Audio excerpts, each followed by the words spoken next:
You see that blue light right there? They have that on another intersection, but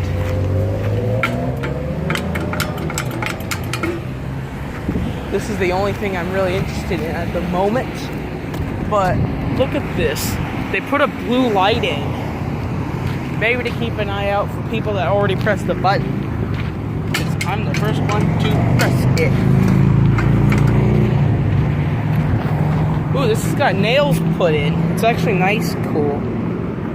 Oh, it is a little wiggly, so that solves that theory. But there is one more intersection that has that blue light. It's pretty interesting, to be honest, here. Those lights are old, but not particularly old.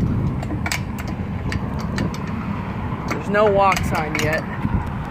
No speaker up there.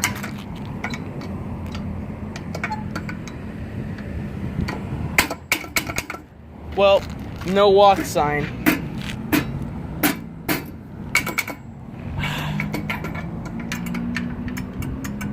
That's it.